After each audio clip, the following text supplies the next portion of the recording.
Good afternoon students. हमने कल पढ़ा था ग्रामीण साख, महाजन तथा देशी बैंकर, मतलब कि शनिवार को जो मैंने आपको वीडियो डाली थी।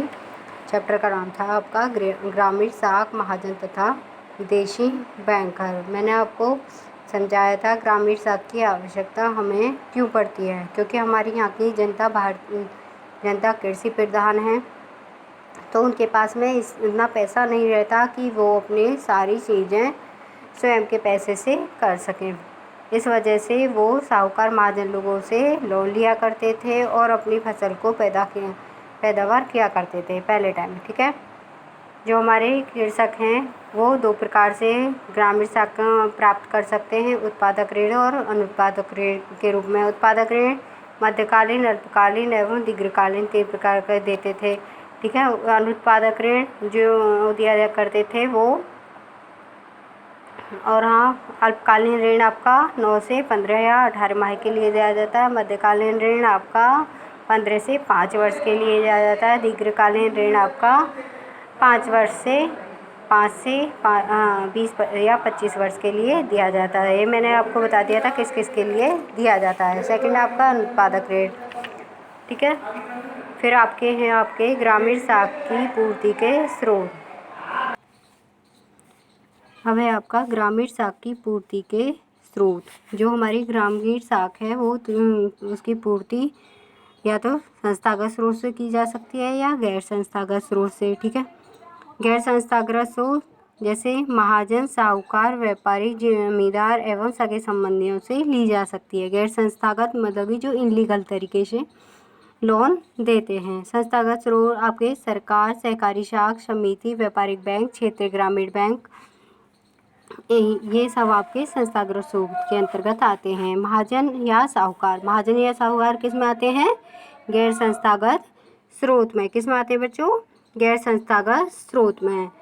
महाजन व साहूकार कौन होते हैं ये समझ लो आप। महाजन साधारण शब्दों में महाजन या साहूकार से आशय ऐसे व्यक्तियों से है जो ग्रामीण, खास तौर पर किसानों, छोटे जमींदार, कारीगरों, मजदूर एवं मध्य वर्ग के लोगों को विशेषतः उपयोग करने के लिए ऋण देते हैं। ठीक है, जो हमारे साहूकार महाजन लोग वो होते हैं जो हमारे छोटे किसानों को, मजदूरों को, मध्य वर्ग के लोगों को लोन, उपभोग के कार्यों के लिए लोन देते हैं या उत्पाद के कार्यों के लिए लोन देते हैं, वो आपके साहूकार महाजन लोग कहलाते हैं। ठीक है, आपने एक सीरियल देखा होगा उड़ान। ठीक है, उसमें वो एक लाला जो वो है, जो जमींदार है, ठीक है, वो कौन है? महाजन या साहूकार, जो सबको लोन देता है। ठीक है, या तो वो जमानत के आधार पर देता है लोन। ठीक है, या फिर वो क्या बोलते हैं उसे, व्यक्तिगत साख के आधार पर भी लोन देता है। ठीक है,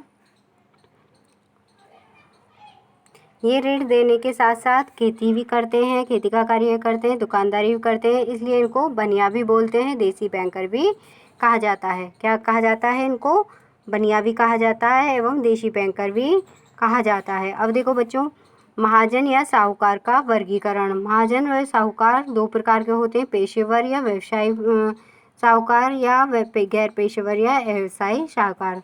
देखो, पेशेवर का मतलब होता है जिनका पेशा ही ये होता है, लोन देना होता है, और ये लोन तो देते हैं लेकिन ये एक स्थान से दूसरे स्थान पर घूमते फिरते भी रहते हैं। यह वह व्यक्ति होते हैं जो केवल ऋण देने का कार्य करते हैं तथा इस कार्य के लिए एक स्थान से दूसरे स्थान पर घूमते फिरते हैं। समझ में आ रहा है? कौन होते हैं पेशेवर व्यवसायी? पेशेवर व्यवसायी वह व्यक्ति होता है जो लोन देने के साथ साथ एक स्थान पर दूसरे स्थान पर घूमता फिरता रहता है। किस लिए घूमता फिरता रहता है? लोन बांटने के लिए। ठीक है, इसे फेरी वाला या किस्तीय भी कहा जाता है। गैर पेशेवर या व्यवसाय। गैर पेशेवर वह व्यक्ति होते हैं जो अपने स्थान पर रहकर ही लोगों को लोन देते हैं। ठीक है, इन्हें अलग अलग नामों से जाना जाता है। उत्तर प्रदेश में बनिया, मुंबई में मारवाड़ी, चेन्नई में चेट्टी, पंजाब में अरोरा, उत्तर प्रदेश में सीमा प्रांत। ठीक है, इस प्रकार से इनको अलग अलग नाम से जाना जाता है। अब है आपका साहूकारी प्रथा की विशेषताएं। ठीक है, इनकी क्या क्या विशेषता हैं? महाजनी या साहूकारी प्रथा की प्रमुख विशेषताएं। सबसे पहले यह ऋण के रूप में अपनी स्वयं की धनराशि का प्रयोग करते हैं। मतलब कि जो ये लोन देते हैं ये स्वयं के पैसे से देते हैं, किसी बैंक का पैसा नहीं होता है, ये स्वयं के पैसे से लोन देते हैं। ये अधिकांश ऋण देने के कार्य के साथ साथ व्यापार आदि का अन्य कार्य भी करते हैं। ये लोन देने का तो कार्य करते ही हैं, उसके अलावा ये व्यापार भी करते हैं। यह अल्पकालीन, मध्यकालीन, दीर्घकालीन सभी प्रकार के लोन देते हैं। इनके द्वारा दी जाने वाली ब्याज की दर बहुत अधिक होती है। जो ये पैसा देते हैं किसानों को, मध्यम वर्गीय लोगों को, वह बहुत ऊंची ब्याज दर पर देते हैं। उनके कार्य का समय अनिश्चित होता है, अर्थात यह किसी भी समय ऋण प्रदान कर सकते हैं। ये 24 घंटे लोन प्रदान करते हैं, ऋण देते हैं, ठीक है। यह किसी भी समय ऋण प्रदान कर सकते हैं, ठीक है। 24 घंटे ये क्या बोलते हैं, 24 घंटे ये आपको लोन देने के लिए तत्पर रहते हैं।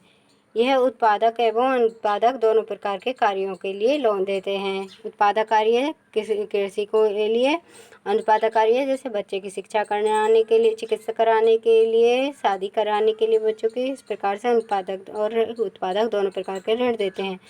यह अपना हिसाब किताब गोपनीय रखते हैं। जो अपना हिसाब किताब है ये गोपनीय रखते हैं। यह जमानत एवं बिना जमानत दोनों प्रकार से ऋण देते हैं। जमानत के आधार पर भी देते हैं और बिना जमानत के भी ये ऋण देते हैं। जमानत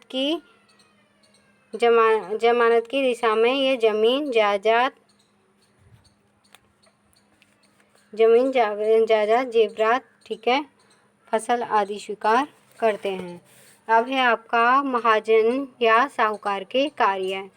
ऋण देने का कार्य करते हैं, कृषि उपज को बेचने में सहायता करते हैं, अन्य व्यापार करते हैं, सट्टे का कार्य भी करते हैं। मैंने अभी बताया था आपको ऋण देना। ये जो ऋण देते हैं ये अल्पकालीन एवं मध्यकालीन एवं दीर्घकालीन ऋण तीनों प्रकार के ऋण देते हैं।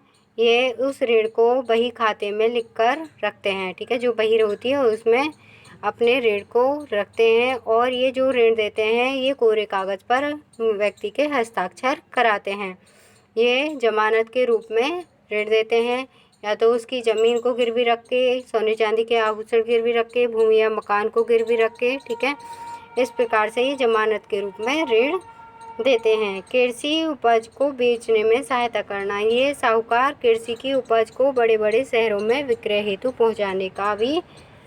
पहुंचाने में भी सहायता करते हैं। जो हमारे साहूकार महाजन होते हैं वो क्या करते हैं, कृषि की उपज को भी, जो किसानों की उपज होती है उसे बड़े बड़े शहरों में पहुंचाने का कार्य भी करते हैं। अन्य व्यापार करना। महाजन ऋण देने के अतिरिक्त विभिन्न वस्तुओं जैसे अनाज, तेल, गुड़, नमक, मिर्च, कपड़े आदि का व्यापार भी करते हैं। सट्टे का कार्य भी करते हैं। सट्टे का कार्य महाजन रुई, सोना चांदी आदि में सट्टे का कार्य भी करते हैं। ओके, थैंक्स बच्चों।